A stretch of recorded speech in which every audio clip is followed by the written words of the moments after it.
Welcome students, myself Neeru Gupta, Associate Professor, Department of Chemistry, Government MS College, Bikaner. Students, हमने अपने last lecture में नया lesson शुरू किया है। आप बीएससी पार्ट 3 के MGSU से रिलेटेड फर्स्ट पेपर की 5th यूनिट पढ़ रहे हैं और हम उसके फर्स्ट चैप्टर में, जो कि hard and soft acids and basis, जिसका हम कल परिचय ले चुके हैं, उसके अगले टॉपिक पर आज चर्चा करने वाले हैं।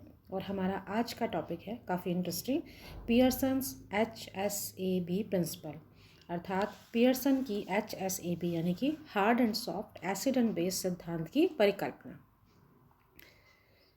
In 1963, Pearson proposed a simple rule for prediction the stability of compounds formed from acids and bases.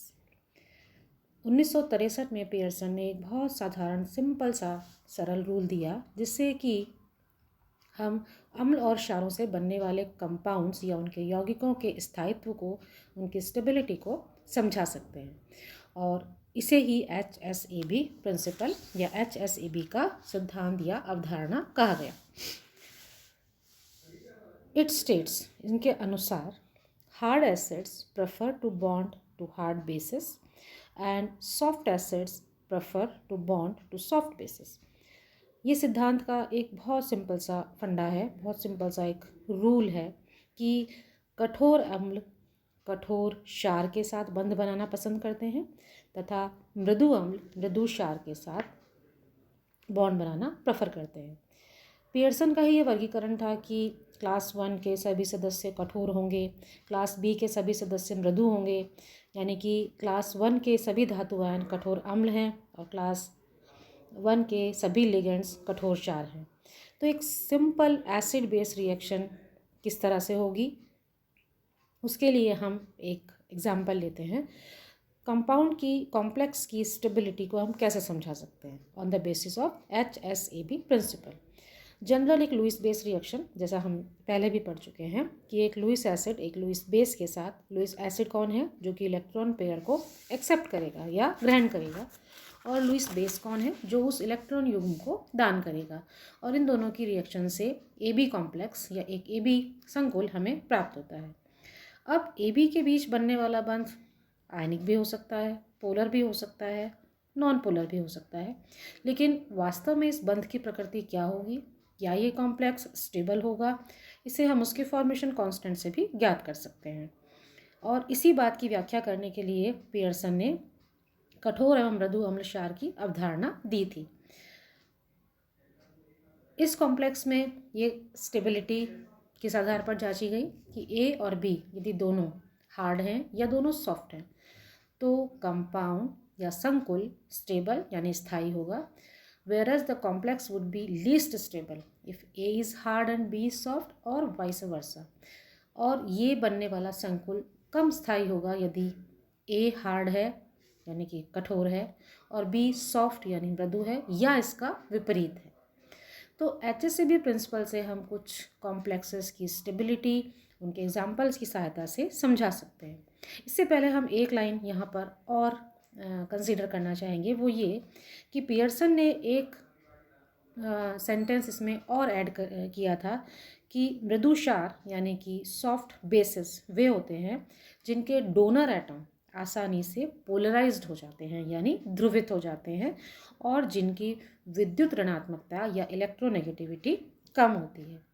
तो ये दोनों बातें चूँकि सेम नहीं हैं और एक दूसरे पर डिपेंड करती हैं, तो इसलिए हम ये इस बात को इस तरह से भी समझ सकते हैं कि यदि डोनर एटम के न्यूक्लियस से उसके बाह्य इलेक्ट्रॉन या आउटर मोस्ट शेल के इलेक्ट्रॉन कितनी आसानी से दूर जा सकते हैं, वह उतना ही मृदु या कठोर होगा।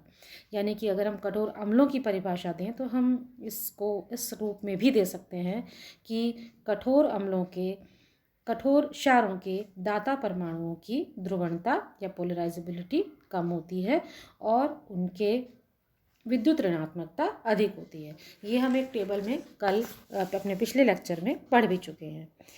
इसके विपरीत अगर हम मृदु अम्ल या सॉफ्ट एसिड्स की बात करें तो वो उनकी कैरेक्टरिस्टिक या उनकी अभिलाक्षणिक गुण किस प्रकार हो सकते हैं, ये भी हमने कल देखा था अपने पिछले लेक्चर में।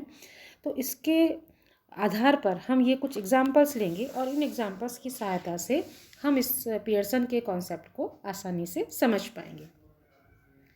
सबसे पहला एग्जाम्पल जो हम यहाँ पर लेने जा रहे हैं वो ये है कि AgI2 exist as a stable compound whereas AgF2 does not. AgI2 एक स्थायी यौगिक है जबकि AgF2 स्थायी नहीं होता। इसका क्या कारण है, इसे एक्सप्लेन करने के लिए आप समझें कि Ag+ आयन एक मृदु अम्ल है। इट कंबाइंड्स विद आयोडाइड आयन जो कि एक मृदु क्षार है। तो इन दोनों के कॉम्बिनेशन से जब एक कॉम्प्लेक्स बनेगा जो कि AgI2 है वो स्थायी होता है, जबकि Ag के साथ यदि फ्लोराइड आयन जो कि एक कठोर क्षार है अगर वो कंबाइन होगा तो एक अनस्टेबल कॉम्प्लेक्स बनेगा। और यही कारण है कि AgI2 तो एक स्थायी यौगिक होता है जबकि AgF2 नहीं होता। से एक और एग्जाम्पल से हम इस चीज़ को समझ पाएंगे। The reaction between lithium iodide and caesium fluoride, इन दोनों की अगर हम लिथियम आयोडाइड और सीजियम फ्लोराइड की अभिक्रिया देखें तो हमें जो यौगिक मिलते हैं वो लिथियम फ्लोराइड और सीजियम आयोडाइड होते हैं। और ये रिएक्शन आसानी से राइट हैंड साइड डायरेक्शन में होती है। लिथियम आयोडाइड में जो कॉम्बिनेशन है, लिथियम हार्ड एसिड है, आयोडाइड सॉफ्ट बेस है। इसी तरह से सीजियम सॉफ्ट एसिड है और फ्लोराइड हार्ड बेस है। तो जब भी ये अभिक्रिया होगी और ये सब्स्टिट्यूशन होगा, प्रतिस्थापन होगा लिगेंड्स का, तो हमारे पास जो कंपाउंड आएंगे वो स्टेबल होंगे, क्योंकि अब लिथियम फ्लोराइड बनेगा जो कि हार्ड यानी कि कठोर का कॉम्बिनेशन है, और सीजियम आयोडाइड बनेगा जो कि सॉफ्ट का कॉम्बिनेशन है।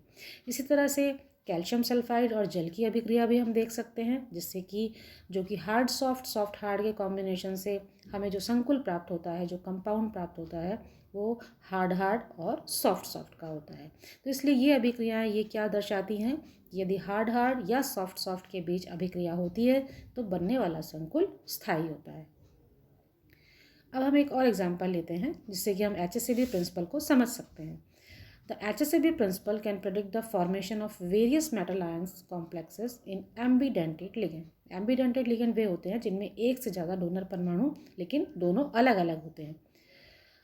It is a monodentate ligand which can coordinate two metal ion through more than one atom. यानी कि ये धातु आयन के साथ एक से ज़्यादा परमाणुओं से कोऑर्डिनेट कर सकते हैं या उपसहसंयोजक बंध बना सकते हैं।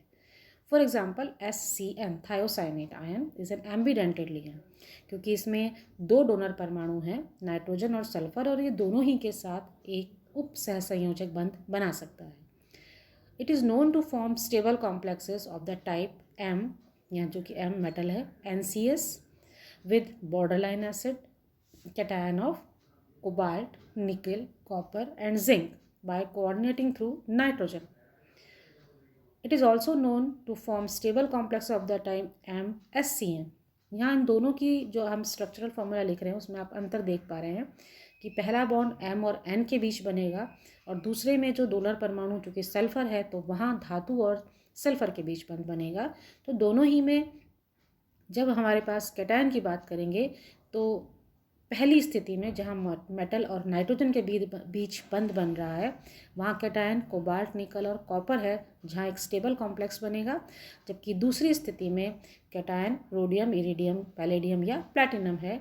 तो इस आधार पर इस बात को समझाया जा सकता है कि जब एक सॉफ्ट एसिड जैसे कि रोडियम, इरिडियम, पैलेडियम, ये S जो कि एक सॉफ्ट बेस है उसके साथ रिएक्ट करता है तो MSCN बॉन्ड बनता है, और दूसरी तरफ जब हार्ड एसिड जैसे कोबाल्ट, निकल या कॉपर हैं, ये नाइट्रोजन के थ्रू बॉन्ड बनाना यानी कि MnCS बंध बनाना पसंद करते हैं।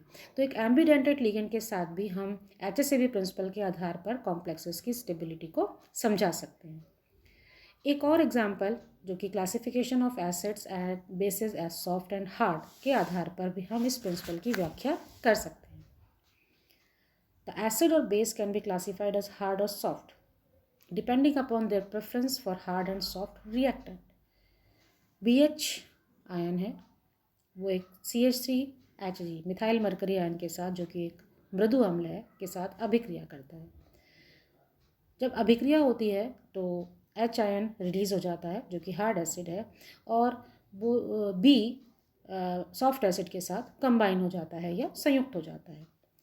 यहाँ हम देखते हैं कि if B is a soft base यदि बी एक सॉफ्ट या कि मृदु क्षार होगा, then the right hand side reaction will be favoured, यानी कि बी एक सॉफ्ट एसिड के साथ जुड़ना पसंद करेगा। और यहाँ सॉफ्ट एसिड कौन है? मिथाइल मरकरी है। और यदि ये हार्ड बेस होगा तो ये बी के साथ जुड़ा रहेगा, क्योंकि एच के साथ जुड़ा रहेगा, क्योंकि एच आयन एक हार्ड एसिड है। ये जो अभिक्रिया है ये क्या इंडिकेट करती है कि सॉफ्ट एसिड का सॉफ्ट बेस के प्रति एक लगाव होता है, और उस स्थिति में बनने वाले संकुल की स्थायित्व आसानी से समझाया जा सकता है। एक और example, poisoning of metal catalyst. कुछ मेटल जैसे निकल, प्लैटिनम, पैलेडियम, ये सब सॉफ्ट एसिड्स हैं जो कि मृदु अम्ल हैं, ये उत्प्रेरक के रूप में काम आते हैं। These metal catalysts can be easily poisoned by substances like CO, unsaturated hydrocarbons, phosphorus, arsenic containing ligands, जो कि सब सॉफ्ट बेसिस हैं उनके साथ। इस लाइन का मतलब आप समझ पा रहे हैं कि ये जो सॉफ्ट एसिड हैं जिन्हें हम उत्प्रेरक के रूप में इस्तेमाल लेते हैं, यदि इनको CO या असंतृप्त हाइड्रोकार्बन्स या फास्फोरस या ऐसे लिगेंड्स जिनमें कि आर्सेनिक उपस्थित होता है, वो जो कि सारे किस कैटेगरी में आते हैं? मृदु क्षारों की कैटेगरी में आते हैं। तो ये चूँकि रिएक्शन सॉफ्ट एसिड के साथ करेंगे तो एक स्टेबल यौगिक या एक स्थायी यौगिक बनाएंगे। इससे पॉइजनिंग हो सकती है, क्योंकि सॉफ्ट एसिड सॉफ्ट बेस के इंटरेक्शन से जो सॉफ्ट मेटल आयन और सॉफ्ट लिगेंड का बनने वाला कंपाउंड है वो मेटल की सरफेस को ब्लॉक कर देगा, और उस स्थिति में मेटल खराब हो जाएगा। इसके अलावा occurrence of ores and minerals, ये भी पियर्सन की कंसेप्ट को समझाने के लिए हमारे पास एक बेहतरीन एग्जाम्पल है। We find that certain ores यानी कि खनिज occur as sulphides while other occurs as oxides, carbonates और हैलाइड्स। प्रकृति में जो खनिज उपलब्ध हैं, जो अयस्क उपलब्ध हैं, वो या तो सल्फाइड के रूप में है मुख्य रूप से, या ऑक्साइड्स, कार्बोनेट्स और हैलाइड्स के रूप में पाए जाते हैं। The occurrence of the ores of certain metals can be explain on the basis of this principle. In ores की, इन अयस्कों की जो उपस्थिति है प्रकृति में, उन्हें हम HSAB सिद्धांत के आधार पर समझा सकते हैं। हार्ड एसिड मेटल आयंस जैसे magnesium, calcium, manganese, aluminium, iron, chromium etcetera, ये मोस्टली ऑक्साइड्स, कार्बोनेट्स या हैलाइड्स के रूप में पाए जाते हैं, क्योंकि ये सब हार्ड एसिड हैं और फ्लोराइड और क्लोराइड हार्ड बेस हैं, तो इनके बीच इंटरेक्शन या अंतरक्रिया आसानी से होती है। जबकि सॉफ्ट एसिड्स जैसे कि कॉपर, Ag, लेड, मरकरी, ये सब सल्फाइड्स के रूप में पाए जाते हैं, क्योंकि यहाँ चूँकि ये सॉफ्ट एसिड्स हैं तो ये सॉफ्ट बेस के साथ जो कि सल्फाइड आयंस हैं आसानी से एक स्टेबल कॉम्बिनेशन बनाते हैं। और इसके अलावा कुछ बॉर्डरलाइन एसिड्स हैं जो कि दोनों तरह के सल्फाइड्स और ऑक्साइड्स, कार्बोनेट्स के रूप में उपस्थित हो सकते हैं। तो HSAB प्रिंसिपल के आधार पर हम प्रकृति में पाए जाने वाले अयस्कों की, उसके अलावा कुछ पॉइजनिंग मेटल कैटलिस्ट की क्या पोजीशन होती है, उसके अलावा एसिड्स या बेसिस की प्रेफरेंसेस कि वो किसके साथ अभिक्रिया करेंगे, एम्बिडेंटेड लिगेंड्स के साथ किस तरह से कोऑर्डिनेशन होता है, और कुछ कंपाउंड्स किसी एक पर्टिकुलर फॉर्म में पाए जाते हैं और स्टेबल होते हैं जबकि दूसरी स्थिति में नहीं। तो ये सारे HSAB प्रिंसिपल को समझाने के लिए दिए गए एग्जाम्पल्स हैं, जिससे पियर्सन की अवधारणा को हम आसानी से समझ सकते हैं। आई होप कि आपको ये टॉपिक काफ़ी इंटरेस्टिंग लगा होगा। मैंने इसको आपको बहुत अच्छे से समझाने की कोशिश की है। आप इसे दोबारा पढ़ें, और इसे पढ़ने के बाद जब हम आगे का टॉपिक लेंगे तो आपको ये और इजीली क्लियर होगा। तो नेक्स्ट लेक्चर में आपसे फिर मुलाकात होगी। तब तक के लिए थैंक्स।